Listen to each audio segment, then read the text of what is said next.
A pensar más con Rosa María Palacios.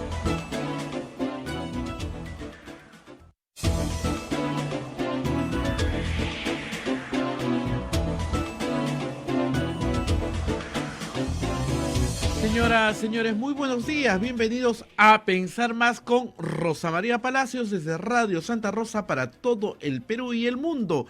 Y estamos conectados con Chimbote a través de Radio Santo Domingo, Arequipa, Radio San Martín, Ucayali, Radio Cepagua, La Convención, Radio Quillabamba TV, Puerto Maldonado, Radio Madre de Dios.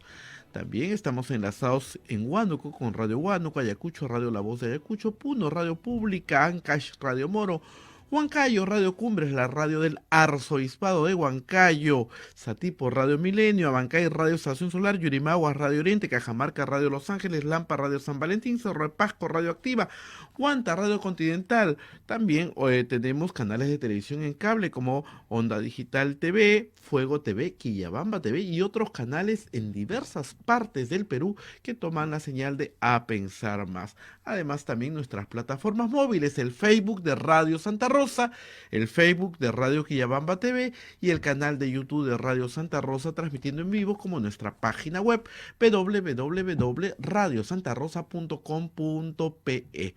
Muy bien, hoy día es 20 de septiembre del año 2023 y ayer, a eso de las 7 de la noche, hora de Perú, se presentó la presidenta Boluarte, Dina Boluarte, en el foro más importante, como es la Asamblea de las Naciones Unidas.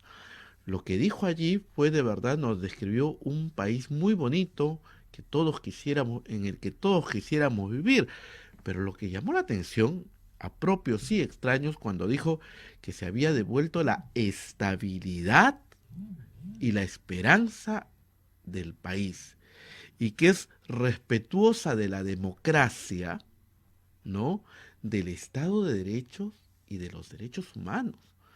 Esto ha llamado la atención muy fuerte, no solamente a los peruanos, sino a los extranjeros, porque muchos peruanos le esperaron a la señora Boluarte en las afueras de la ONU para gritarle esa frasecita que ya se ha hecho tan popular y que la propia señora Dina Boluarte se ha encargado de difundirla: Dina asesina.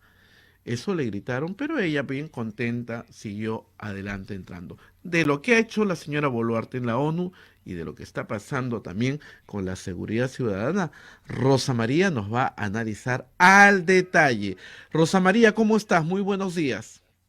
Muy buenos días, Abel, muy buenos días a todo nuestro público en el Perú y en el mundo entero. Vamos a empezar como todas las mañanas con las menciones de nuestros auspiciadores.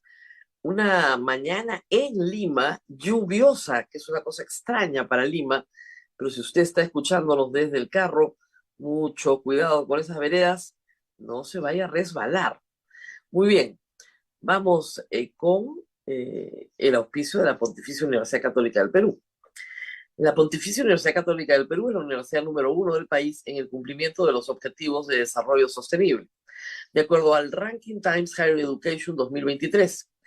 Este logro refleja nuestro compromiso por la construcción de una ciudad inclusiva, segura, resiliente y sostenible. Visítanos en puc.edu.pe.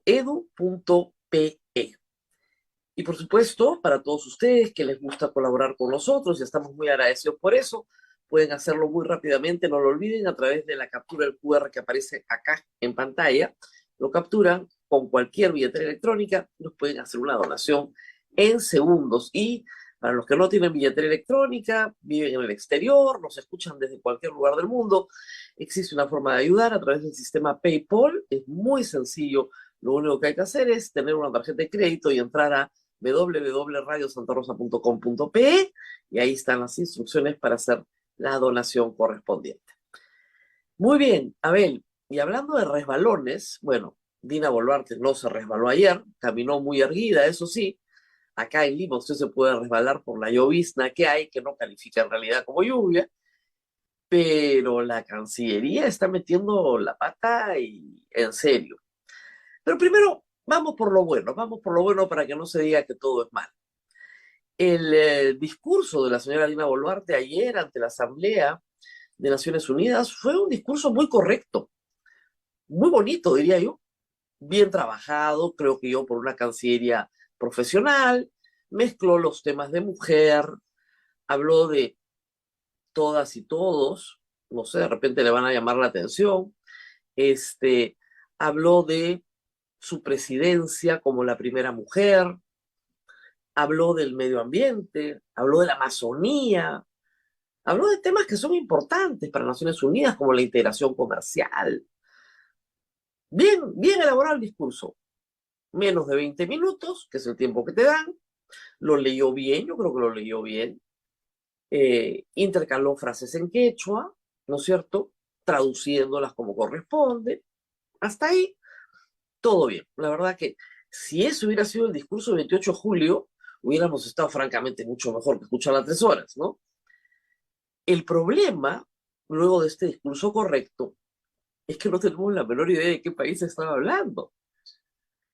Tenemos 1 minuto y medio, ¿no, Abel? Para que escuchen un pedacito y ustedes díganme qué país es ese. Nos encantaría tenerlo, ¿ah? Por si acaso. Escuchemos, por No. favor. A ver, adelante, por favor. Es un país respetuoso de la democracia, del Estado de Derecho, de los derechos humanos y del derecho internacional. Por ello, promueve activamente la integración latinoamericana y está firmemente comprometido con la cooperación entre los países. El Perú promueve la paz y para alcanzar esa paz es necesario aplicar la Carta de las Naciones Unidas en toda circunstancia. Por ello, señor presidente, reafirmamos y defendemos el principio del respeto a la soberanía, la integridad territorial y la independencia de todos los estados. Señor presidente, como hija de la zona surandina de mi país, he conocido directamente el sufrimiento que causa la pobreza. Muy bien, ¿no? La pobreza, cumplir la Carta del Estado de Derecho, pero un momentito, ¿el Estado de Derecho? ¿La defensa de los derechos humanos? Dina Boluarte y su gobierno tienen 49 muertos encima, fallecidos por la represión del Estado peruano. Eso no es un accidente, no es que ellos mismos se mataran. Afuera no te creen ese cuento porque es un cuento. Y están documentadas las muertes por ONGs que son respetables en los foros internacionales, como Amnistía Internacional, por ejemplo, o por organizaciones como la Comisión Interamericana de Derechos Humanos, que es respetable en foros internacionales. Entonces, primero hay graves violaciones a los derechos humanos. Ahí no hay paz. Integración latinoamericana, no tenemos embajadores ni en Colombia ni en México. Y si tenemos la presidencia de la Alianza del Pacífico es gracias al presidente de Chile, con el que esperamos se reúna hoy para sacarle algo de provecho a la visita. Tenemos serios problemas de integración cuando 8 países, a través de sus representantes en el Perú, le dicen al gobierno de Dina Boluarte que tiene que recordar en el Día de la Democracia que esta se basa en la separación de poderes. ¿De qué país está hablando Dina Boluarte? Y en el tema de inversiones y seguridad jurídica, hay que decirlo con claridad, en el Perú hoy no hay seguridad jurídica, no la hay. Las personas que han venido a invertir al Perú tienen que sacar a arbitrajes internacionales las controversias que tienen con el Estado peruano. Pregunten lo que está pasando con el alcalde de Lima. El alcalde de Lima desconoce contratos firmados por el Estado peruano. La municipalidad de Lima es el Estado peruano. Con una concesionaria que no tiene nada que ver con Odebrecht. Por razones populistas y demagógicas. ¿Ustedes tienen una idea del daño que hace eso a cualquier otra inversión que tiene alguna posibilidad de venir al Perú? Cuando sabes que vas a tener a un alcalde soliviantando a la población contra el contratista en un asunto que no tiene nada que ver, diciéndole que no le va a pagar nada, que se largue. hay otras agencias regulatorias que tienen serios problemas. Por ejemplo, la SUNAT. La SUNAT cobra tributos donde no hay que cobrar N veces. Crea contingencias tributorias fabulosas y luego moviliza a través de los medios de comunicación, haciendo creer que eso es deuda. Y le vende a la ciudadanía que las grandes empresas le deben plata. Y las extorsiona prácticamente hasta que tienen que pagarle. Algunas están logrando ir a tribunales internacionales. Y a veces le ganan al Perú, como es el caso de las concesionarias de la Municipalidad de Lima, que le han ganado todas en arbitrajes internacionales. Hasta ahora. ¿Qué seguridad jurídica es esa? Yo no hago un negocio para tener un juicio, ¿no? Imagínense ustedes, tengo una casita que quiero alquilar. Ah, ya, se la voy a alquilar al señor que me va a meter juicio. No se me ocurre, pues no, ese no es negocio. Ya, igual piensa el inversionista. Y el inversionista recorre el sistema de justicia para defender su inversión, no porque le parezca muy bien hacerlo. El Estado es un pésimo pagador, salvo que estés metido en corrupción, porque ahí sí la cosa fluye y te pagan muy bien. Un país que tiene severos problemas de corrupción en la contratación pública. La presidenta dijo que era un flagelo, estamos de acuerdo, pero tiene severos problemas de contratación, justamente por la corrupción. Un Estado que paga mal, que desconoce sus obligaciones o que finalmente impone sobre el que invierte obligaciones que no estaban pactadas. Una y otra vez. Digamos, ¿quién va a venir acá? ¿Qué seguridad jurídica es esa? Seguridad jurídica es reglas del juego claras, como dijo Dina Boluarte. ¿Cuáles son las reglas del juego claras? Pongamos para la minería. ¿Cuáles son? Si una comunidad te cierra una vía un año y no puedes sacar tu producto, ¿cuáles son las reglas del juego claras? ¿De qué país se está hablando? ¿Separación de poderes? La Junta Nacional de Justicia está a punto de caer. Anoche, Gustavo Gorriti dio un adelanto de lo que podría ser un plan B. Como es un escándalo internacional ya, y eso se refleja en la poca recepción que ha tenido Dina Boluarte en Estados Unidos, tirarse la Junta de Fiscales, la Junta, perdón, Nacional de Justicia completita, los 7, entonces se van a tirar algunos.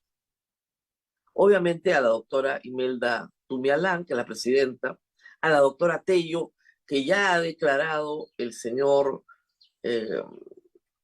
¿cómo se llama? El señor Vladimir Cerrón, que como no sancionó a Elba Barrios, la tienen que retirar, porque no le favorecieron a él en un proceso, la tienen que votar. O sea, a ese nivel de desparpajo. O al doctor Aldo Vázquez, que tiene un pecado que es imperdonable para el Congreso. Es una persona honorable, honesta, probadamente honorable.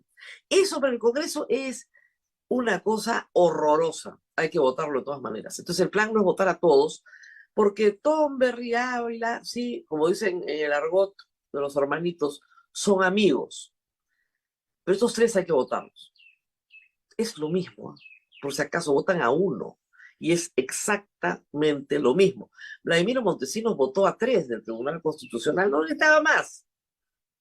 Nadie se acuerda de los otros, ¿eh? Pero de esos 3, de Delia Reboredo, de Rey Terry y el doctor Aguirre Roca, se acuerda todo el mundo hasta el día de hoy. A eso es lo que viene. Así puedes pararte en las Naciones Unidas y decir que está todo bien en el Perú. Vengan, amigos, vengan. Vengan. Dios mío, ¿para qué? Mientras tanto, Dina Boluarte fue recibida por un piquete de peruanos que la esperaban cuando entraba justamente a una plataforma de inversión que favorece la inversión en Nueva York. Entrando a ese evento, que es un evento importante, pero puede haber visitado ese lugar el ministro de Economía, la verdad. Le gritaron algunas cosas. ¿Tenemos eso? A ver, No, Sí, Rosa tenemos... María, adelante.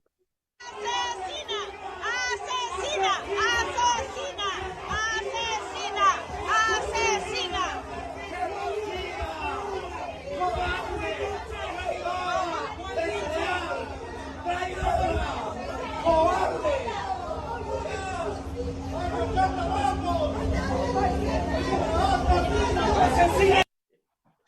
Parece que hubiera ido regio, ahí no Boluarte, ¿no? Gracias, gracias. Le gritaban asesina. Hay gente que me ha dicho que no le gritaban asesina, sino asesina. Pero en realidad le gritaban asesina, como que asesina. ¿Ya? Y la verdad es que le han enseñado a, no importa lo que te griten, tú sonríe porque está saliendo en las imágenes, ¿no? ¿A qué presidenta, a qué presidente lo reciben con un piquete de connacionales gritándole asesina? Que yo recuerde a ningún presidente peruano, ¿ah? Ojo, y muchos han ido a estos eventos en Nueva York. Y para terminar con el tema de Dina Boluarte ayer, con dos actividades, o sea, el discurso que dio a Naciones Unidas y esta actividad a una plataforma privada de promoción de inversiones, eso fue todo. La Cancillería, como no tiene nada que mostrar, se dedicó a colgar fotos de cócteles y de encuentros de pasillo para decir que esos eran encuentros. La palabra que usa son encuentros para fortalecer los lazos bilaterales. No llega a decir reunión bilateral porque sería el colmo. Ahí está con el señor Lazo y con su esposa en un cóctel. Ese no es un encuentro. Ese no es un encuentro. Yo voy a un cóctel en la embajada hace poco de Uruguay y efectivamente he saludado a muchas personas presentes. No hemos tenido una reunión. Eso es mentira. Y hacer eso daña la imagen de la Cancillería peruana, porque en el Ecuador no van a estar muy contentos. El presidente Lazo se va en un mes y medio, termina su mandato.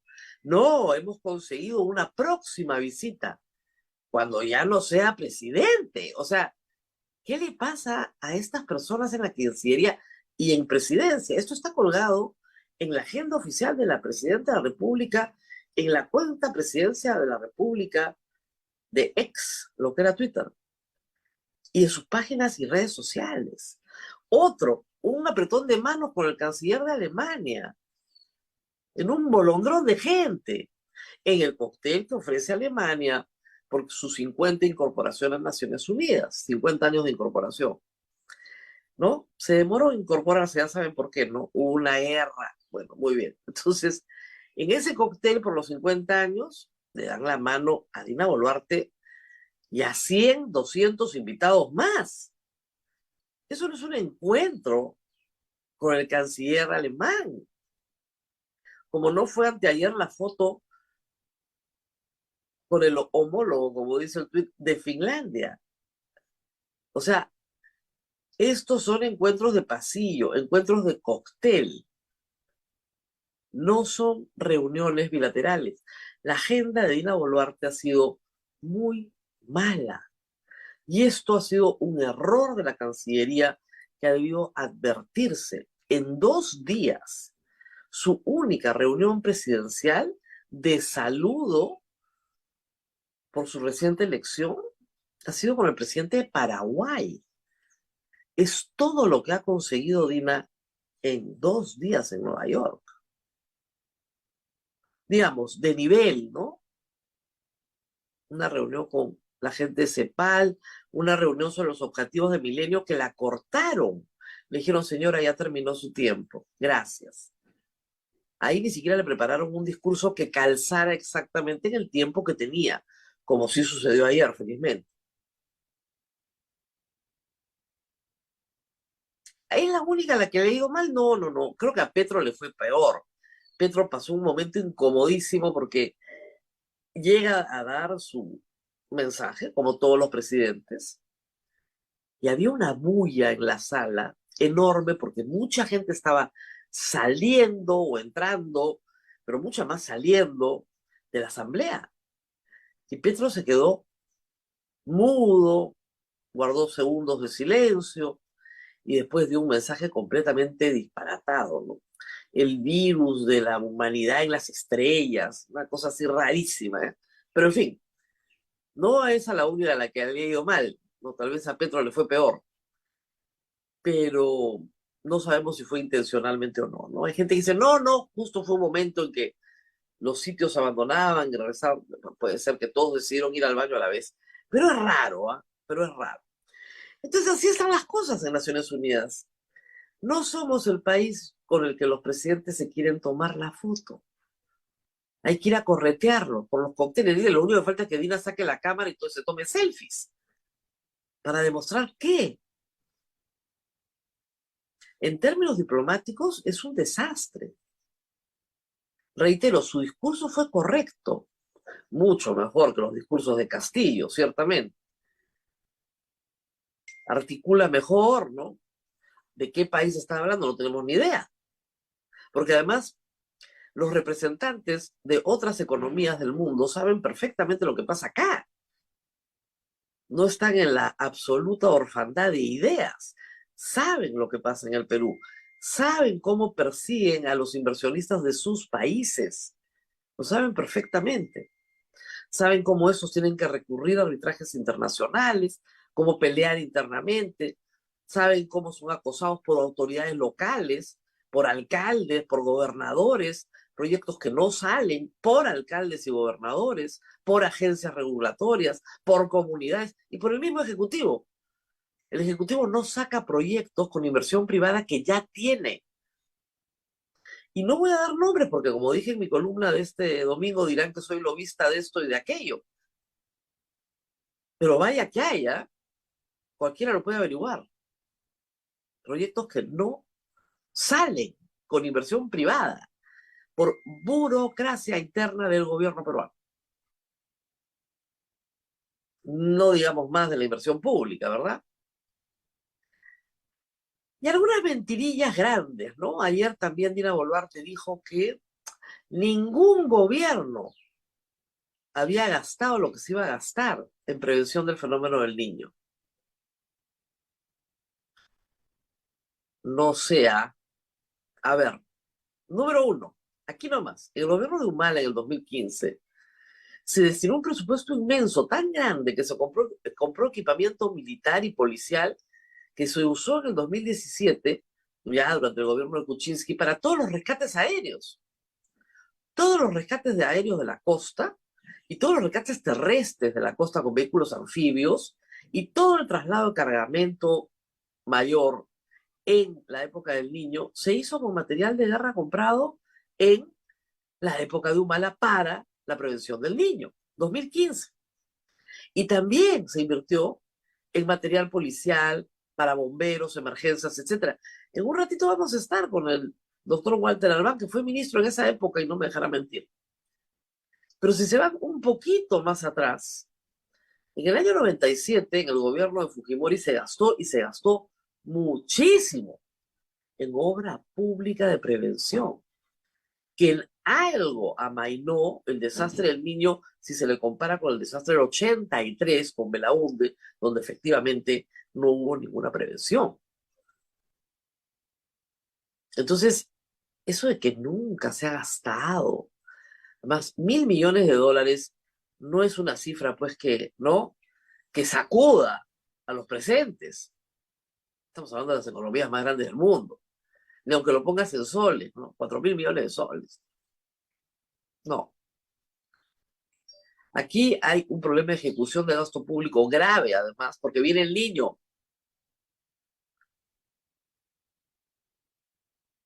Qué desastre, Dios mío. Pero bueno, no es lo único que ha pasado. Ayer en el Perú, mientras la presidenta gobernaba en remoto, aunque como nos dijo el ministro de Producción, ¿no? No, de Comercio Exterior, los trapitos sucios se lavan en casa, luego tuvo que desdecirse en la noche en RPP y decir que había sido una frase infeliz. Qué horror, ¿no? Al mediodía, Canal N, los trapitos sucios se lavan en casa, por eso no se puede conversar sobre la militarización. Muy bien. Y en la noche, bueno, sí, no fue una frase feliz. Claro, pues, si es presidenta del Perú, mientras está en el extranjero y gobierna en remoto, no hay trapitos sucios ni casa. Hay una prolongación de la presidencia. Y reitero, ayer el día no fue fácil para el señor Otárola. La fiscalía llegó a PCM a preguntar por los contratos de sus amigas. El señor Otárola ha dicho que no tiene nada que ocultar, que se reunió con funcionarias para pedirle sus currículums y que por eso a una la contrataron en debida y a otra como jefa del archivo del Ministerio de Defensa. Bueno, ayer fue la fiscalía, porque tan claro no la tienen tampoco. Que vaya a pasar algo serio con Otárola no lo creo, pero por lo menos tuvieron algunos titulares. Y luego lo que se está cocinando en el Congreso es la posible censura del ministro de Energía y Minas para este jueves 21. Entonces, las cosas están poniéndose un poquito difíciles. ¿Por qué el ministro de Energía y Minas? Porque mintió en su hoja de vida, es verdad, no dio información, es verdad, una serie de irregularidades que otros ministros han cometido, ¿eh? Porque el de Justicia, digamos, que tiene llamadas con los hermanitos, ni lo tocan. Pero sobre todo porque tiene una posición estatista a favor de Petroperú. Y eso no se lo van a perdonar en este Congreso. Así que lo más probable es que lo censuren, aun cuando la izquierda ha dicho que no va a votar a favor. Vamos a ver. De repente ya tienen los votos. Ahí se necesita mayoría simple. Eso es para este jueves, ¿eh? 2 horas de debate y votación. Vamos a ver. Entonces las cosas, reitero, no están fáciles para el primer ministro porque le van a volar a un ministro de Energía y Minas. Y si no se lo han volado todavía, le están diciendo que mejor lo vote, ¿no? Eso es lo que le están diciendo. Sácalo, ya no nos gusta. Raro que no hayan obedecido más rápido. ¿Qué más tenemos en el panorama? Bueno, alcaldes. Ayer se hizo público, yo lo vi, una entrevista de Carlos Cornejo al alcalde Jesús María, donde el alcalde Jesús María hacía apología al delito de abuso de autoridad, de tortura, de persecución indebida, denuncia calumniosa, qué sé yo, la cantidad de delitos que podíamos haber encontrado en sus declaraciones, donde sostenía que a todos los peruanos hay que meterlos presos para que prueben su inocencia y después los va soltando. Esa es una autoridad de renovación medieval, como dice Marcos y Fuentes. Es impresionante. Luego, el general Arriola, el de la policía, el que es el vocero ahora de la policía, dice que no importa cómo se llama el delito con tal de que los apresen. Caracho. ¿Qué pasó con el Estado de Derecho del que habla Dina Boluarte en Naciones Unidas? Ese es un alcalde y un general de la policía. Estado de Derecho cero. ¿Cómo que no importa cómo se llama el delito? Sí importa, se llama tipificidad. Y el principio de legalidad es consustancial al derecho penal. Yo no puedo ser condenada por una conducta que no era punible en el momento en que yo la cometí, justamente porque no tenía nombre ese delito, que ahora quieres que sea delito. Y respecto al alcalde de Jesús María, incluso se atrevió a decir, otros gobiernos han desaparecido gente. Chile con Pinochet, o sea, le parecía bien. Países hermanos. Esa apología de la desaparición. ¡Wow! Es innegable que hay una ola de delincuencia feroz en el Perú. Eso tampoco le contamos a los amigos de Naciones Unidas, ¿no? Es innegable. La extorsión es un delito horroroso porque es un delito de muy fácil ejecución. Basta con tener un celular, conocer algunos números telefónicos, dejar mensajes, amedrentar, dejar una granada, reventar la granada, para obtener dinero de gente pobre normalmente. Porque si se fijan ustedes las extorsiones, no son en San Isidro y Miraflores. ¿Por qué? Porque ahí la gente tiene guachimanes, tiene equipos de seguridad, contrata policías, se organiza, simplemente no hace caso. Esa es la gente más pobre, que tiene un negocio con la puerta a la calle. Ahí caen de todas maneras. Estamos hablando de un delito que se puede fácilmente combatir con inteligencia, no con un tanque. Se ha explicado 60 veces. Ayer se oficializó en el peruano la declaratoria de estado de emergencia, régimen de excepción, en San Juan de siempre miro de Miraflores de Lurigancho, y en San Martín de Porres y en Suyana. Muchos han recordado, ahí está el decreto supremo, muchos han recordado que hemos tenido un decreto supremo idéntico para el Callao, con la misma discusión que estamos teniendo ahora, exactamente igual. ¿Qué se logró? Nada. A ver, vamos a explicar por qué. Porque para que un plan funcione, los que tienen que estar, ¿no es cierto?, a cargo del plan, tienen que estar enterados del plan. Ningún alcalde sabe cuál es el plan. De esos tres, ninguno. ¿Cuál es el plan? ¿Qué va a hacer la policía? ¿Qué va a hacer el ejército? ¿Cuál es el plan? Cero. Cero información.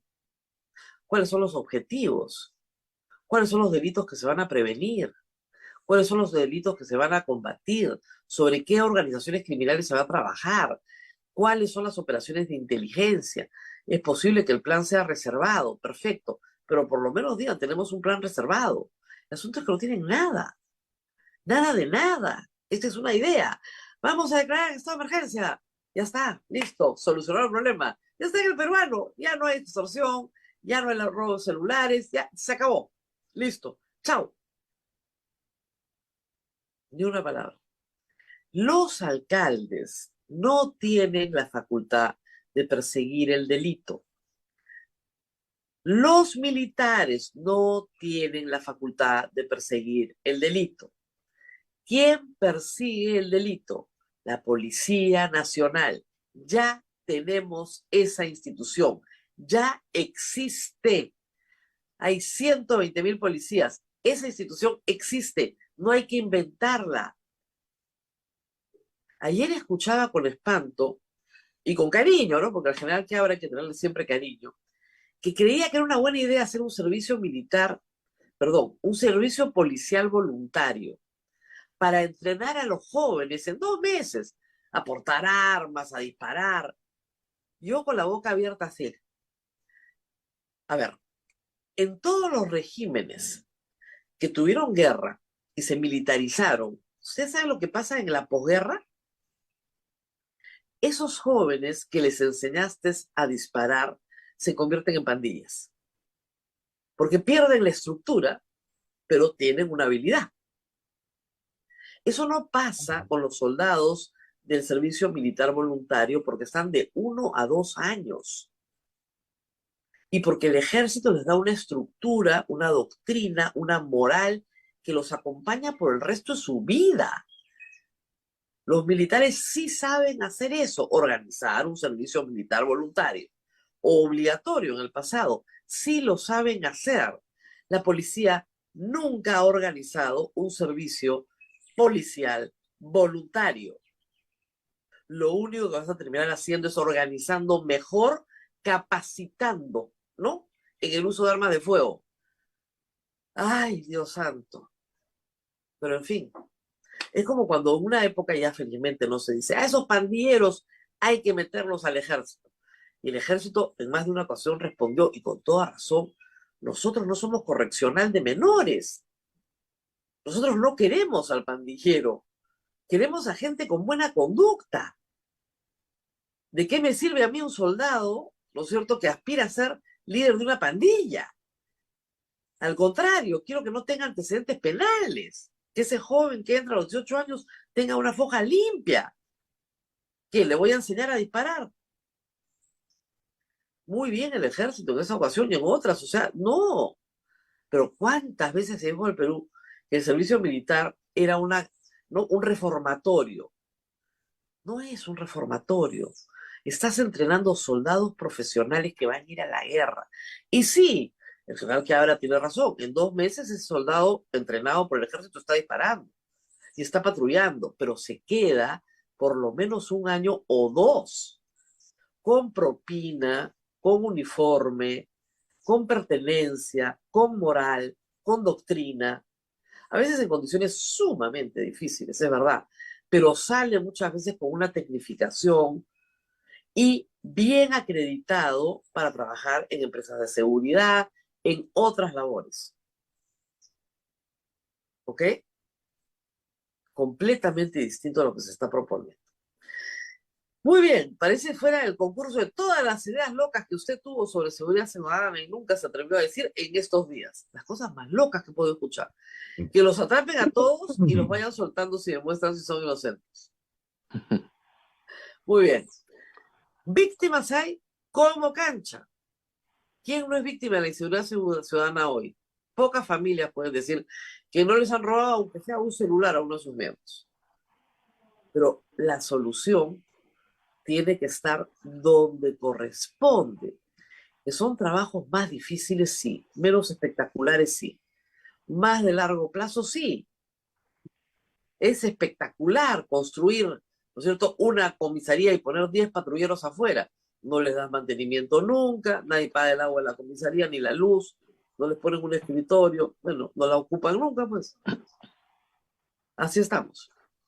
Vamos a la pausa porque ya estamos con el ex ministro del Interior y además amigo de este programa, porque lo recurrimos siempre por derechos humanos y por otras materias, Walter Albán. Pero vamos a hablar de seguridad ciudadana, pues, para que no les vendan la plaza de armas de nuevo, ¿ok? Vamos a la pausa. Rosa María, antes Sí. de ir a la pausa y con el permiso del doctor Albán, me están pidiendo, y es algo también preocupante, quieren modificar en el legislativo la ley sobre extinción de dominio. No sé Sí. Es si que ya no hemos mañana, conversado de esto. a ver, mañana hay el pleno seguridad. Hoy día o mañana. Hoy día es el pleno seguridad. No, hoy día estamos 20, Sí. 21. El jueves hay el pleno seguridad en la tarde. En la mañana, ven si se vuelan al ministro, en la tarde, el pleno seguridad. Entonces, qué bueno. Un pleno para hablar de legislación vinculada a seguridad. Básicamente es para delegar facultades legislativas al Ejecutivo y que en otras cosas inventen los delitos de instigación a la protesta, donde yo voy a ir presa, ¿no? Básicamente es para eso. Pero entre las leyes que quieren aprobar hay una que pasó hace meses el congresista Morante, que hemos analizado y discutido en este programa, advirtiendo de la gravedad. ¿De qué se trata? A ver si le suena algo. Cuando alguien comete un crimen, hay 2 procesos autónomos. Uno es el proceso penal y el otro es el proceso por el cual pierdes el dominio de los bienes con los cuales, ¿no es cierto?, has constituido tu botín. El botín, ¿no es cierto?, el cuerpo del delito se incauta y pierdes el dominio de él. Esta es una legislación relativamente nueva en el Perú, que ha tenido mucho éxito. Hoy día a la mañana reportaba Marcos y Fuentes que se han recaudado por esta forma de incautación $60 millones en los últimos 4 años, incautando bienes, propiedades, cuentas, dineros, que son el botín del crimen. ¿Qué quiere esta ley? Que los procesos no sean autónomos. Es decir, hasta que no te condenen penalmente, no te incautan nada. Nada. Nada. Ni el carro robado, ni el celular robado, nada. No te incautan nada. Cuando te condenen, te incautan. Bueno, ustedes saben qué pasa cuando te condenan. Han pasado 5 años, pues. El bien ya desapareció. Y la otra, a ver si les suena, les va a sonar. Si estás muerto, ya no le pueden incautar nada a tus herederos. ¿Quién se ha muerto? Investigado. ¿Se acuerdan? Hay un par. Hay por lo menos un par. Que pertenecieron a partidos importantes, ¿ah? Con cargos muy importantes. Entonces, pues, señores congresistas, las leyes con nombre propio para proteger el botín de los corruptos, son una vergüenza, pues. Déjense de cosas, son una vergüenza. Entiendo que puede haber abusos de poder, por supuesto. Se puede incautar debidamente. Para eso hay un juicio en la incautación. Hay un proceso autónomo y ahí te defiendes. No es una arbitrariedad de la policía o de la fiscalía. Tiene que haber un proceso autónomo con jueces autónomos. Ya están instalados que ven estas causas. No, hasta que no lo condenes. Les digo, hace varios meses que hemos discutido de esto. Hay informes, incluso de cooperación extranjera, diciendo que esto es gravísimo en materia de narcotráfico. Sé que en el Departamento de Estado de los Estados Unidos están sumamente preocupados, porque el Perú se puede convertir en un lugar muy amable con el narcotraficante, porque acá puede esconder sus bienes, lo pueden procesar, pero pasarán años antes que lo incauten. Hay preocupación internacional también por eso, por si acaso. Ahora que Dina está de viaje, de repente alguien se le acerca y le explica, señora, no puede modificar eso porque faltaría a sus obligaciones internacionales. Muy bien, nos tenemos que ir a la pausa, Abel, y regresamos con Walter Albán. Así es, volvemos con el doctor Walter Albán. Continuamos con A Pensar Más con Rosa María Palacios, que ya se encuentra con nuestro invitado del día de hoy, el doctor Walter Albán, ex ministro del Interior, ex defensor del pueblo. Adelante, Rosa María. Muy bien, yo hoy hemos invitado en primer término al doctor Albán para hablar de seguridad ciudadana y de lo que funciona y lo que no funciona y por qué no funciona, dado que él fue ministro del Interior. Y nos ha pasado un cuadro sobre adquisiciones, por si acaso, en su mandato, justamente en el año 2015, pre-niño, y esa historia de que somos el gobierno, que solamente nosotros hemos gastado dinero en prevención del niño, ahí está el cuadro. Esa torre que sube es el 2015. Doctor, cuéntenos, por favor, ¿qué es lo que vemos en el cuadro que usted nos ha mandado? Buenos días, gracias por estar con nosotros. Bien, Rosa María, me alegro de poder compartir el cuadro porque a lo que quería llegar es saber cómo hubo durante muchísimos años un descuido absoluto de las condiciones en las que se encontraba nuestra Policía Nacional. No se invertía, la situación remunerativa era tan dramática que yo recuerdo que la boleta de un policía tenía alrededor de 62 rubros, ¿no? Claro. Y el que señalaba específicamente lo que era su sueldo básico, no llegaba a los 10 soles, ¿no? Claro. Todo lo demás eran bonificaciones por diferentes conceptos, etc. Claro, la idea en esa época, doctor, era que no se subiera el básico porque el básico se calculaba la CTS. Así es. Entonces, para que no tuvieran una CTS decente, entonces todo era por bonificación y no entraba en la CTS. Era una argucia del Estado peruano. Y con eso realmente se abusó del personal, de todo el personal del sector público, yo le diría durante más de 20 años, 25 años, fácil. Y eso explicaba, ¿no es cierto?, el problema también de lo que surgió como el 24 por 24, que en realidad nos hacía tener la mitad de la policía que numéricamente parecía estar, digamos, en los 100.000 efectivos. Pero en rigor, más de 90.000 se encontraban en esta situación de trabajar medio tiempo, ¿no?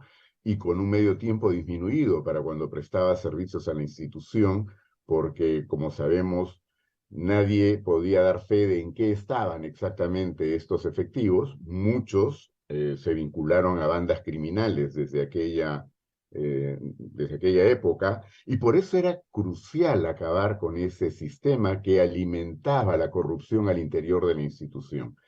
Yo creo, en realidad no tiene que ver con mi gestión específicamente, pero con todo lo que se quiere criticar al gobierno del señor Humala, el cuadro lo que muestra es que hubo, por primera vez en años, no solo una modificación sustantiva a todo lo que era la cuestión salarial, ¿no es cierto?, que terminaba, por ejemplo, en que un suboficial que egresaba de escuela tenía un equivalente alrededor de los 3.000 y pico de soles, lo que ya lo hacía digamos, una oportunidad interesante Claro.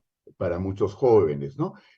No se lograba lo mismo con, por ejemplo, el sueldo mínimo, que creo que en aquella época estaba en alrededor de los 800, 900 soles. Y yo tenía un dato cuando llegué a mi despacho en noviembre del 2013, de que ciudades como Trujillo, que tenían pleno empleo, ¿no es cierto? Porque había oferta de empleo, sin embargo la criminalidad iba creciendo, lo que Claro. indicaba que no era un fenómeno de falta de trabajo, de oportunidades, sino de qué estímulos se veían en el mercado, digamos, para estos jóvenes. Eh, lo que el cuadro muestra no es lo que tiene que ver con la inversión remunerativa que se llevó a lo largo de 5 años, sino que además, sobre todo es la inversión en logística, infraestructura, ¿no es cierto? Claro. Y yo creo que todo eso se ha vuelto a descuidar, creo que todo esto ha quedado nuevamente Claro, postergado. 8 años después, el material se deteriora, los carros se malogran y además no vemos el patrullaje. Entonces, primera asunto, la delincuencia tiene cara joven, ¿no es cierto?, y masculina. No es que todo sea joven y masculino, pero es básicamente joven y masculina. Ese es el grupo sobre el cual hay que trabajar en un estado de prevención. Es decir, las municipalidades tienen que trabajar sobre jóvenes varones. Ese Sí. es el ambiente de prevención. No hay programas especiales para jóvenes varones, yo creo que en ninguna municipalidad. Algunas que lo han intentado, ya sea actividades deportivas, en fin, culturales, orientación vocacional, empleo, oportunidades de empleo. Yo creo que tienen algunos éxitos que mostrar, pero muy pocas. En algún momento en Trujillo, el Ministerio del Interior hizo una labor muy compleja de trabajar con jóvenes y alcaldes en los municipios de Trujillo para justamente bajar el nivel de criminalidad y se logró, y se Ujú. logró. Entonces, primer acto, ¿qué actividades de prevención hay en este plan Boluarte? No Es sé, evidente que este plan se lanza como reacción a la granada de la semana pasada, sí, o a las claro. granadas, ¿no es cierto? Lo que ya indica que es una vez más una medida improvisada, pero que pretende ser efectista y lo que es más grave, creo, ha querido ser utilizada como una manera de presentarse en el foro de Naciones Unidas, diciendo estamos aquí trabajando en paralelo, ¿no? No, y fue fatal, porque cuando le fueron a preguntar, oiga, ¿hay críticas sobre eso? No, no, no, no. Los temas del Perú los hablamos en el Perú. Y ayer el ministro de Producción, los trapitos sucios. Ah, es un trapo sucio. La militarización de Lima, a confesión de parte, metió las 4, tuvo que pedir disculpas en la noche, no sabía qué decir. O sea, una decisión del Consejo de Ministros es un trapo sucio. Pero además, si ya estaba anunciada desde el marco de Naciones Unidas en la situación en la que se encontraba la presidenta en su visita a este foro, me parece ridículo que se pretenda sostener que es un tema peruano y que se va a manejar en casa. Hoy día los noticieros internacionales dan cuenta de los problemas que se han abordado en el foro, como por ejemplo la situación de Ucrania y las medidas que se están tomando en Europa, etcétera, y del Perú lo que dicen es presidente anuncia que se ha declarado estado de emergencia en algunos distritos y una provincia. La verdad, Lo que no se pasa, entiende.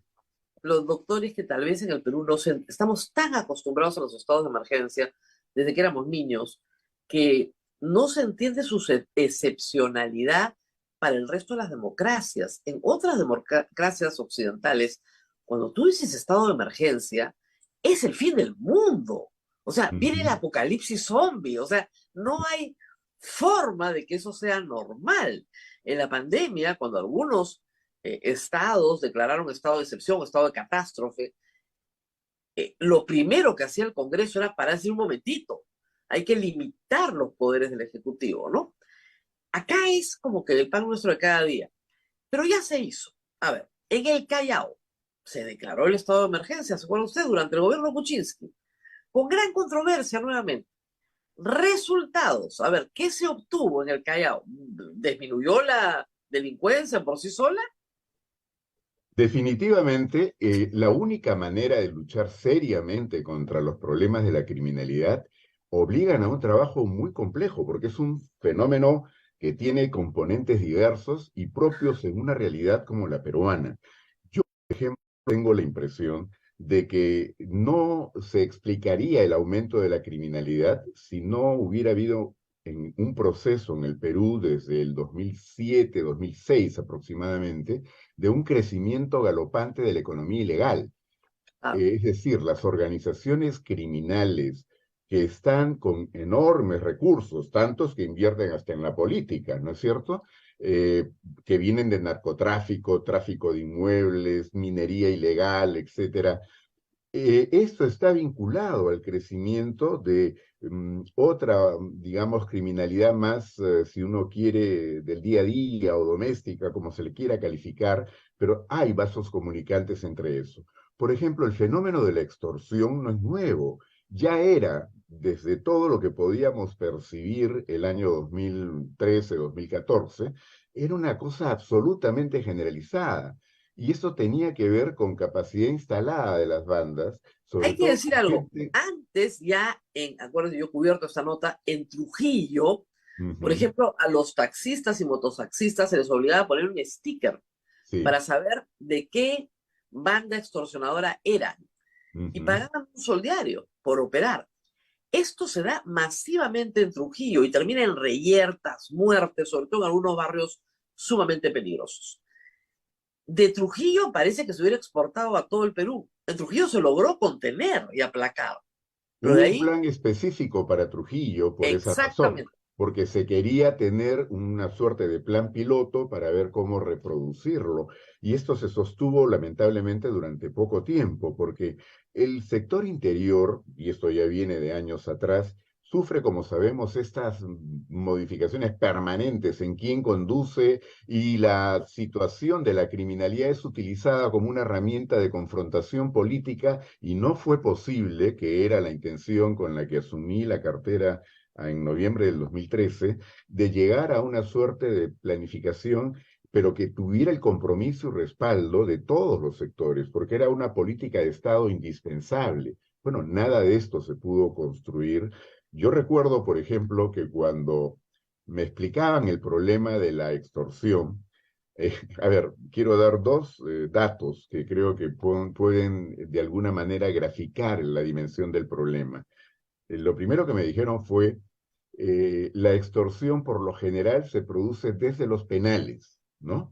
Y por tanto es indispensable impedir que los celulares o los chips más bien puedan ingresar al penal. Pero para poner límite a esto cuanto antes hay que bloquear las señales de telefonía celular. Entonces había que poner bloqueadores en los penales. Pero ¿qué ocurría en ese entonces? Había un plan para que los 33 penales más importantes en el país tuvieran bloqueadores, pero en un plazo muy extenso. En ese momento no se sabía ni siquiera cuánto podría tomar, porque lo manejaba por inversión, y la razón que se esgrimía era, bueno, porque esto no le va a costar un sol al Estado, esto lo van a invertir privados, y ellos Ya. recuperan esto con teléfonos monederos dentro de los penales, etcétera. Pero la situación no daba para esperar tanto y sobre todo que el ahorro era realmente ridículo porque hablábamos de unos 60 millones de soles para poner bloqueadores en los 33 penales y ya en ese momento se llevaban invertidos alrededor de 1.000 y pico millones en logística y precisamente material. Entonces, esto se podía hacer sin mayor problema. Yo intenté poner entonces bloqueadores en Trujillo y en Chiclayo, ¿no? Las cárceles de Pixi y El Milagro. Bueno, tuve un titular en el comercio el primer día que aparecieron los bloqueadores que habían sido instalados para todavía comenzar a ver cómo funcionaban, etcétera. Y un congresista de la época trujillano, que creo que andaba metido en actividades de proxenetismo, salió en primera plana diciendo aló ministro, como ridiculizando el asunto, y hubo una crítica muy seria a por qué nos habíamos salido del plan que ya estaba preparado para que Porque habían unos funcione. privados, porque habían unos Claro. privados que querían el negocio, eso era clarísimo. Y ese negocio finalmente nunca llegó Nunca, a nunca, concretarse. nunca. Fue el perro del hortelano, para usar la frase de Adán García. Claro, y los penales en buena medida siguieron pues siendo y creo que continúan siéndolo, ¿no? Ahora, la segunda medida que quiero aludir, se había producido un avance con una ley que se aprobó antes de que yo llegara a la cartera en noviembre del 2013, y esta ley le daba a la policía la posibilidad de pedir información a las empresas de telefonía, ¿no es cierto?, para que informaran en 24 horas la situación del celular.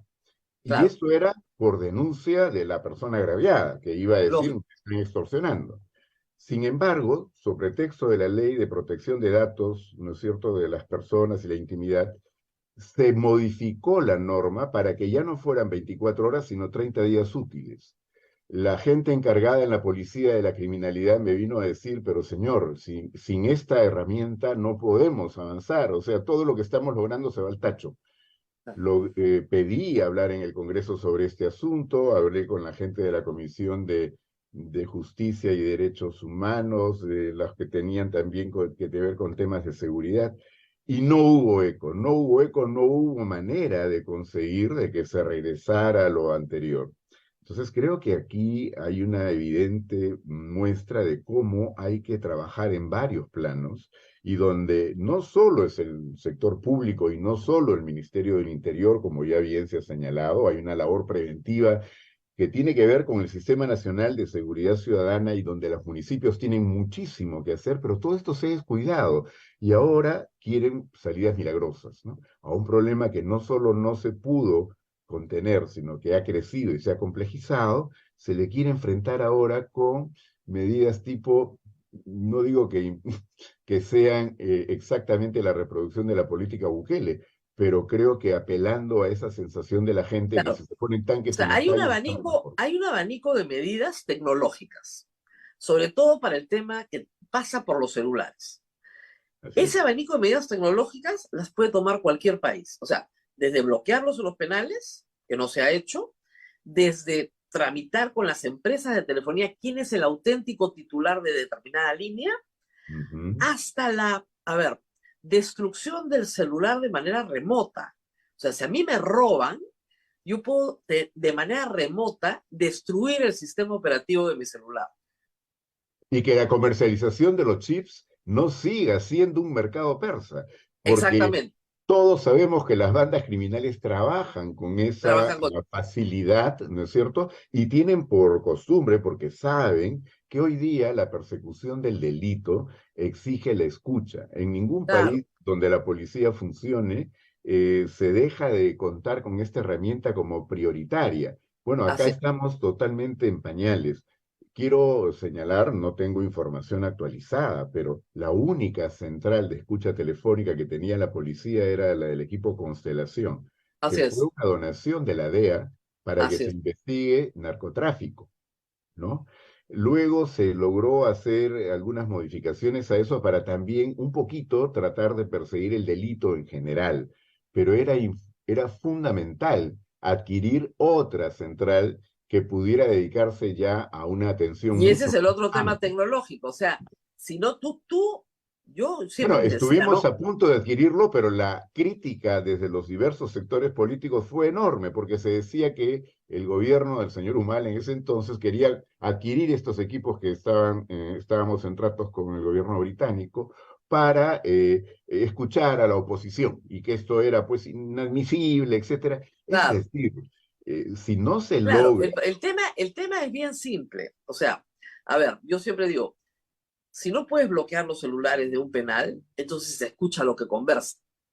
así es. O sea, pones la central de grabación delante del penal y ahí Ujú, vas a tener toda la información. Déjalos así es. hablar y los chapas a todos, a los que están Ujú. afuera, a los que están adentro.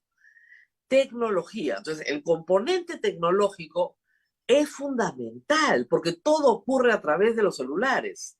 El delito de extorsión, el delito de secuestro, el delito de la captura de tu información para robarte tu dinero del banco, todo ocurre el mismo robo del celular, la comercialización del celular, todo ocurre a través de un instrumento tecnológico que hace 20 años no existía.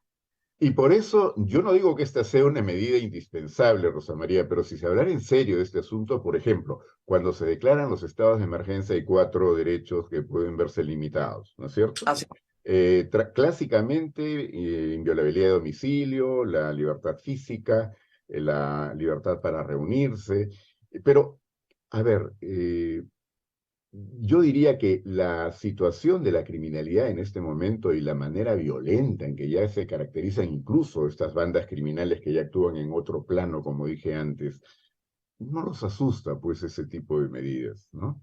Y no lo impide, no les impide actuar, en todo caso cambian su lugar de operaciones, lo pueden poner un poquito más así es, fuera de los límites de donde se ha declarado la emergencia. claro. No, Pero no actuaremos en San Juan, pero actuaremos en, no sé, Caraballo. Ya está. Pero si quisiera utilizarse en serio el estado de emergencia para inseguridad ciudadana, la escucha, o sea, las comunicaciones o intercepción de comunicaciones sería una herramienta mucho más eficiente que Claro. todas las otras, ¿no? Pero de eso no se habla, porque no Ahora, se discute sobre se estos temas en supone serio. por la naturaleza de una investigación, que el fiscal pide solicitud al juez, el juez autoriza. Entonces, toda esa información es reservada y tiene que serlo, si no, no hubieran caído los cuellos blancos, ¿no? Ujú. El caso famoso de los cuellos blancos, estaban buscando narcos y se encontraron con toda la corte. Entonces, por eso es que salen los cuellos blancos, ¿no? Fuiste por A y terminaste con B, y bueno, B era una cosa espantosa. Entonces, sí es necesario escuchar, porque si no escuchas no vas a atrapar a nadie, eso está clarísimo. Entonces, ahí hay un componente tecnológico. Luego hemos hablado de la prevención, de lo que sí pueden hacer los alcaldes. Y Claro. los alcaldes pueden hacer mucho en urbanismo, iluminación, cosas que no se discuten, ¿no es cierto? Eh, Mejora de espacios públicos. ¿Verdad? En la mejora de espacio público, un espacio público usado, un parque usado, es un parque vigilado por los propios vecinos, ¿ya? Donde se llama la atención de actividad sospechosa, etc. Y luego tenemos las actividades de inteligencia policial, de lo que hemos venido hablando mucho en estos días. Solo con la inteligencia policial chapas a la banda. Puedes tener el mejor sistema tecnológico, puedes tener a los vecinos bien informados y el ornato más o menos bien, puedes tener programas para jóvenes, pero si no tienes inteligencia policial no tienes nada. Y ahí, ¿qué es lo que está fallando? ¿Por qué cuando la policía tiene un encargo de atrapar a alguien, lo atrapa, porque tiene la convicción y la voluntad política, y cuando no, no pasa nada? ¿Por Ujú. qué? Bueno, Rosa María, ese es un tema también en sí mismo muy enredado y hay que trabajarlo con mucho cuidado. Yo creo que la policía es una institución que, como señalaba al inicio, viene siendo maltratada durante las distintas épocas, ¿no? Pero lo que se ha afectado en este momento de manera muy grave ya es tanto la mística del policía, porque no solo está carente de recursos y herramientas, sino además me parece que su moral ha sido afectada. Ha habido un manoseo político y en base a corruptelas en los últimos años, donde ¿en qué quedó la meritocracia? O sea, Ah, si la meritocracia afecta a cualquier institución cuando no se respetan estos criterios que hacen que los mejores estén en la conducción, imaginémonos cuánto puede afectar en una institución jerárquica, donde el liderazgo es fundamental. Yo, y creo que cualquiera que haya estado cerca de la policía, sabe que los policías respetan a determinados jefes y no a otros, porque saben quiénes son los que actúan, digamos, por la institución en servicio al país y no están mezclados en delito o corruptelas. Pero hay otros, lamentablemente muchos, que sí lo están. Hemos escuchado hace poco tiempo cómo se han negociado los ascensos a generales, ¿no es cierto? Yo he visto de cerca cómo nombraban en los cargos más importantes de la policía a gente que había salido de la institución precisamente por corruptelas y que habían regresado en base a amparos en el Poder Judicial, pero ya no solo habían vuelto a la institución, sino que además, y esto ocurrió durante el gobierno del señor Castillo, ya se les promovía a puestos de comando, a puestos de dirección. Esto ya es gravísimo de por sí. Yo tengo la impresión que el 24 por 24, esta fatal figura que se desarrolló a propósito del descuido precisamente de los ingresos, de las remuneraciones de los policías, ha retornado en buena medida. Y entonces, otra vez, no solo tenemos una policía en número mucho menor, porque vendría a ser pues como la mitad Claro. que las cifras indican, sino que además muchos están vinculados o continúan vinculados con organizaciones criminales. Entonces Claro, el estamos en problema una es este, que el institución. ministro del Interior en el Perú cambia tantas veces que yo le aseguro que le preguntamos esto al ministro del Interior, no debe tener ni siquiera los números. ¿Cuántos están en 24 por 24? No, no sé, acabo de llegar. Ahora, eh, estas organizaciones criminales, además, responden a un modo de vida dentro de la policía. No fue Ujú. solo el escándalo de los ascensos para generales. Recuerde usted que había una denuncia muy bien trabajada por IDL Reporteros, donde los cambios de colocación se pagaban. Sí, Entonces, 5.000 policías pasaron a tránsito. Y tránsito es como que estar en el cielo, porque ahí está el botín. Entonces, tú no puedes tener sí. una policía que se maneje en esos estándares. O hay, digamos, puestos en las zonas de Amazonía y las que controlan lo que es tráfico de drogas, ¿no es cierto? Que son pedidos, o sea, hay Claro, competencia para entrar Puno, esto. Cusco, Puno, Cusco, probablemente Puerto Maldonado, ¿no es cierto? Así es. Junín, Son muy importante. importantísimos, ¿no? Entonces hay realmente una serie de prácticas que afectan enormemente el resultado, la potencialidad del trabajo que puede Y la desarrollar otra, un doctor, policial. finalmente son los voceros actuales de la Policía Nacional. El general Arriola, que es el vocero, ha salido a decir que no importa cómo se llama el delito.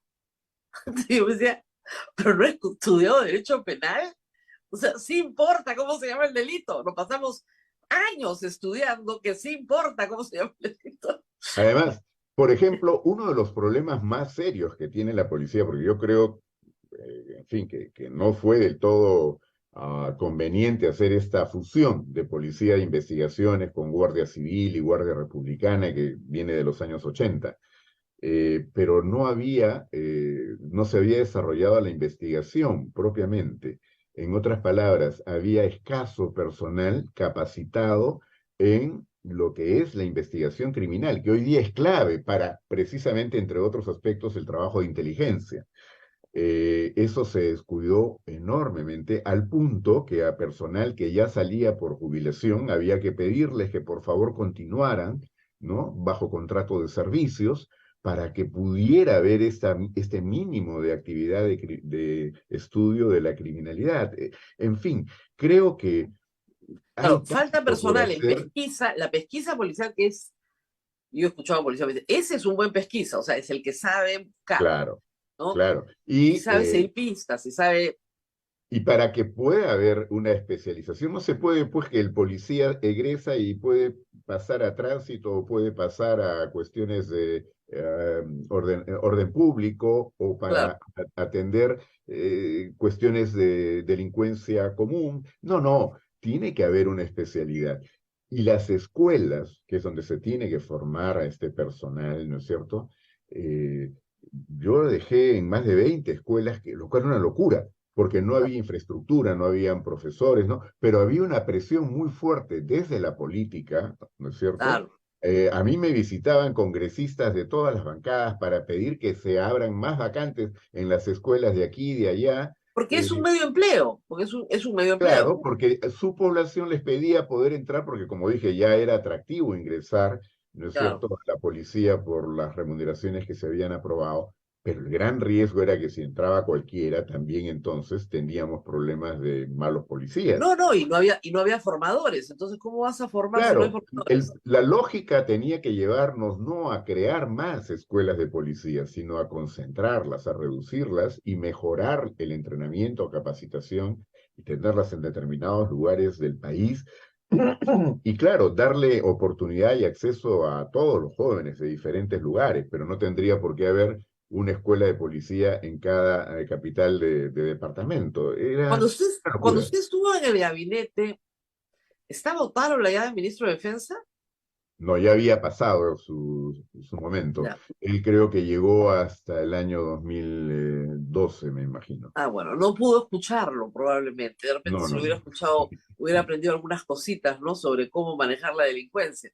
Depende, porque estuvo en ese gabinete, sabe perfectamente que estos problemas ya se atacaron, ya, ya tuvieron soluciones en el pasado parciales, pero justamente por falta de perseverancia en el tiempo, se pierden las políticas de Estado. Claro, Entonces yo tenía volvemos a acá, conversar una y otra vez, volvemos a dar la misma noticia, ¿no? claro, Ya hemos conversado de eso muchas veces. Yo sé de patrullaje más que nadie, creo, he hablado con tantos policías y con tantos ministros sobre patrullaje que ya sé cuánto cuesta por kilómetro, creo, pero ese es el problema. O sea, no tienes, ese es el otro tema, ¿no? En la parte de prevención no tienes patrullaje. lógico, y el patrullaje no va a poder crecer si, por ejemplo, en aquellos años, digo, entre el 2011 y el 2015, que fue cuando se llevó todo, se ejecutó todo lo que estaba previsto para mejorar la remuneración de los policías, y con eso como herramienta fundamental, exigirles dedicación exclusiva, que era Ah, lo más importante, y erradicar el 24/24. Eso tenía una primera consecuencia importante: todos los que estaban metidos con organizaciones criminales iban a tener mayores incentivos para irse, porque ganaban más fuera. Lo que ah, pasa es que pertenecer con ese régimen que prácticamente les permitía estar a tiempo completo metidos con estas organizaciones y perder la fuente de información y algunos otros beneficios de permanencia en la policía los hacía permanecer en ella. Pero si se lograba recuperar la exclusividad de la dedicación, solos se iban a tener que ir muchos, ¿no es cierto?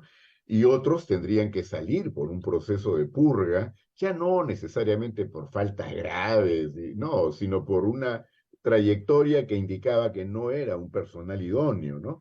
Decisiones como las que se llevaron en Colombia en su momento en la policía, bueno, no, pero con un acuerdo político muy importante que hacía que el que salía de la institución no regresara por la ventana en base a amparos, que era lo que se ha producido en el país permanentemente. oye, me han pasado una foto muy bonita, Abel. Un amigo mío que está en un bus me manda una foto mía de alguien que está escuchándonos dentro del bus. ¿Ah? Así que le agradezco mucho a ese oyente que va en un bus del Metropolitano, que, bueno, nos está escuchando mientras viaja en bus, es una maravilla de la tecnología. Y bueno, regresamos a esta campaña de, digamos, de ponernos en la realidad. Yo le decía al público que no les vendan la plaza de armas dos veces, por Dios, ya una, en fin, no, pero dos ya no. Usted tenía algunos datos, cuéntenos, por favor. Sí, lo que quería señalar era que el año 2011, ¿no es cierto?, no se contaba con proyectos de inversión. Si no hay proyectos de inversión, no se puede, pues, comprar todo lo que se requiere para atender estas carencias materiales. Por eso fue que hubo que elaborar los proyectos y ejecutar durante esos 5 años 1.500 millones, que fueron los que se aplicaron por primera vez en años, ¿no es cierto?, a, por ejemplo, la compra de más de 4.000 patrulleros, 4.500 motocicletas, 5 helicópteros, armamento, sistemas de identificación de la Central 105, la troncal de comunicaciones, 7.000 equipos de radio. En fin, creo que todo esto eh, se pudo hacer y mejoró la situación de la policía, y se dejó para el 2015, 2016, cuando ya terminaba el Ah, gobierno del señor Humala, 1.500 millones en proyectos de inversión. Yo me preguntaría en este momento, porque la información que recibo, no tengo certeza, pero es que no ah, se han renovado estos equipos. ¿Cuántos proyectos de inversión y de qué manera se están ejecutando en el sector interior en claro, este momento? claro, porque esos patrulleros ya tienen 8 años, pues, ¿no? O Así es. 10. Ya muchos no están, pues, en posibilidad de circular, porque Claro. como se comprenderá, el trabajo, la intensidad con la que son utilizados estos equipos exigen una renovación constante. Ahora, por otro lado, hablando de lo que es la responsabilidad compartida, porque no es solo un trabajo de policía, sí, pues hay que retomar la idea del Sistema Nacional de Seguridad Ciudadana, donde los alcaldes tienen enorme importancia, como se ha dicho, en la parte preventiva fundamentalmente. Pero esto es lo que genera mecanismos también de colaboración de los vecinos. La participación vecinal, allí donde existe, tiene resultados muy importantes, muy relevantes. Y yo quisiera decir en esto que, por ejemplo, el patrullaje integrado, que es una fórmula que funcionó a medias, pues tendría que potencializarse, le tendría que No, o sea, recurrir. en realidad el patrullaje le corresponde a la Policía Nacional, pero a Claro, falta de dinero, porque el patrullaje es caro, el patrullaje implica gasolina, ¿no es cierto? Y eso la comisaría local no tiene, porque no le dieron la partida. Entonces, o porque hay un mal uso de efectivamente, la gasolina o porque hay un mal uso, secular, ¿no hay es cierto? corrupción, por lo Ujú. que fuera. Pero a falta de patrullaje del Estado, del Ejecutivo, que haya patrullaje integrado con el Serenazgo, por lo menos es algo. Pero si Exacto, no hay, pero todo eso tendría que desarrollarse más. Mi experiencia en muchos casos fue que los alcaldes que visitaban el ministerio venían a pedir que les arreglen el problema. claro, Muy pocos fueron los que llegaron con planes, con claro. ideas, con No, es propuestas. que, a ver, al alcalde no le corresponde perseguir el delito. Todos se No, eligen diciéndole eso al ciudadano, no le corresponde perseguir el delito. claro. Pero si tiene una posibilidad a través del Serenazgo de hacer patrullaje, o sea, yo vivo en Miraflores, por acá Ujú. pasan 3, 4 veces al día o más, Sí, y sí. pasan de madrugada también. Y por lo menos en algunos sectores Miraflores, en Rosa María, y lo sé porque tengo un hermano que forma parte de eso, hacen los vecinos patrullaje, Claro, están trabajando permanentemente en algunos sectores de Miraflores, por lo menos por lo que salen me a pie informan. y chequean, Así es. están Y chequeando. está teniendo resultados bien interesantes. Entonces, a lo que yo voy es que de lo que se trata es de que cada quien asuma su responsabilidad y que no se trate de venir a pedirle, ya pues arréglenme el problema. Y claro, frente a requerimientos que no se comprometen con lo que les corresponde, en este caso me refiero a los alcaldes, las salidas facilistas y demagógicas, diría yo, como decir que vamos a poner los tanques en las calles o a la Fuerza Armada, están a la orden del día, pero esto se repite cada cierto tiempo, es como la pena de muerte, ¿no? Que dicen que Uf, vamos a restablecerla. pero Y si hubiera escuchado al alcalde Jesús María ayer, no lo podría creer. Quería que metan presos a todos y que conforme vayan demostrando su inocencia vayan saliendo. bueno, debe ser Esto es una real, respuesta a era todo Bukele, apología de la seguramente. desaparición. Digo, bueno, hay países hermanos que han desaparecido gente, ¿no? Como Pinochet. Apología de la desaparición. Es el alcalde Jesús María. Bueno, Bueno, y esto es lo que peruanos y peruanas tenemos que tener muy claro, aprovechando que no soy funcionario público, puedo utilizar claro, los géneros. Tenemos que tener muy claro que el estado de emergencia, en primer lugar, tiene que ser temporal. Entonces, no podemos pensar en salidas para problemas de fondo y que son ya permanentes en el país con medidas temporales. Y en segundo lugar, el estado de emergencia implica que todos nos exponemos de alguna manera porque los derechos se limitan, se restringen y en algunos casos hasta se anulan. claro. Entonces, recurrir a eso como una opción eficiente para combatir un problema como la criminalidad en el país es francamente algo que puede terminar haciendo más daño, como dicen, el remedio más daño que la enfermedad. Claro, y ya está, ya hemos estado en estado de emergencia, muchas veces en los últimos 4 años, además. Así es. O sea, hemos vivido en estado de emergencia durante toda la emergencia sanitaria, todos los días, o sea, durante el 2020, 2021 y 2022.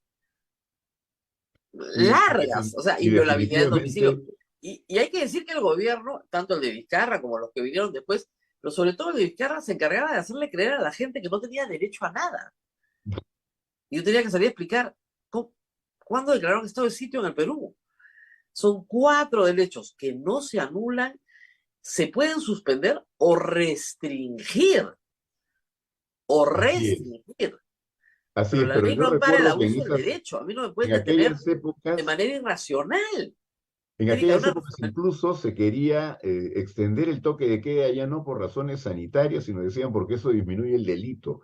Yo Claro. quisiera que pudiéramos revisar las cifras de delito y creo que nos vamos a encontrar con que la disminución fue mínima. O sea, incluso con un estado de inamovilidad, de prohibición de poder desplazarse dentro de determinadas horas, no se ha logrado poder combatir No, el no, o delito. sea, digamos, el arrebato, claro, se reduce porque no hay gente en la calle. No tienes nada que arrebatar. Pero cambias la modalidad, pues la monra, se meten a la casa, te sacan las cosas de la casa, cambia la modalidad. El Así es. delincuente tiene la lógica de lo que le Es rinda versátil. más. Así es. Lo que le se rinda más. acomoda. Y por eso es hasta cierto punto tonto pensar que vamos a declarar estado de emergencia en este distrito y la situación se va a arreglar. No, los otros distritos van a comenzar, como ya está Bueno, ocurriendo, todos a han salido a reclamar que decir, también se declare emergencia, pues. lógico, a mí también, porque los de acá se van para allá. El efecto globo se repite en todos los escenarios criminales. Entonces, esto Además, indica hay que la entender esto. pobreza. El ladrón es ladrón porque es ocioso. Entonces, ¿qué es lo que más barato es? Extorsionar. Lo Ujú. único que hace es un teléfono. Y decir Así- las cosas más groseras, más grotescas, un poquito de información, ¿no? Poquito, 2 puntas dicen como para que seguimiento de la familia, ya está. Y alguien que recoja la plata. Y lógico, y tienen servicios, digamos, outsourcing, ¿no? De sicariato, Claro, porque de vez en cuando matan a alguien para que la extorsión se claro, robustezca, porque claro, claro, todos vuelven a entrar en pánico, ¿no? claro. Esa es la Esta es idea. la manera de actuar Pero regular, es un delito de ejecución barata. El por supuesto. arrebato es más caro porque es 1 a 1, ¿no? De repente los dos tienen pistola. La extorsión, el delincuente nunca entra en contacto visual con la víctima. Es perfecto. Y además se da en diferentes niveles, porque extorsionan al empresario, a quien tiene, digamos, negocios de Pero, construcción, etcétera, pero también al taxista, al pero carretillero. perdóname, Walter, la mayoría de los casos reportados de delitos de extorsión no son en los distritos ricos de Lima, no son en las tiendas más caras de Lima, son en tiendas de gente pobre, en microempresas, Los Olivos, San Juan de Miraflores, San Juan del Lurigancho, Caraballo, o sea, esas son zonas, La Victoria, zonas duras de extorsión, no en San Isidro y Miraflores. ¿Por qué? Porque la gente más rica tiene sistemas de seguridad contratados, guachimanes, pueden llamar a un equipo experto en seguridad, hacer seguimiento, contratar policía 24/24, o sea, tiene un montón de dinero para protegerse, lo que no tiene una bodega. Así es, pero con todo, Nos también hay vamos, Rosa extorsión María. en Por otros niveles, supuesto, pero claro, el efecto, el impacto que esto puede producir es mucho menor que lo que ocurre en la gran mayoría de gente que se ve extorsionada por cosas de que no mínimas. tiene cómo defenderse, que su única defensa es la policía peruana, nada más. Así es. Muy bien, muchísimas gracias a Walter Albán, creo que ha quedado perfectamente claro. Reitero, antes se decía antiguamente que no te vendan el tranvía, bueno, ya no hay tranvías, que no les vendan la plaza de armas, pues, 2 veces, ¿no? Ya se les han vendido demasiados. Y a cuidarse todos, porque el problema de delincuencia sí es un problema real y sí necesita respuestas Y reales. lo que esto demuestra es que no hay nada alternativo que realmente podamos vislumbrar como una salida al problema o una reducción del problema. Muy bien, muchísimas gracias. Nos tenemos que despedir, Abel. Nos vemos el día de mañana con toda la audiencia. Hasta pronto. Chau, chau. Hasta pronto, Rosa María. Hasta mañana. Cuídense bastante. Chao, chao. Hasta aquí, A Pensar Más con Rosa María Palacios.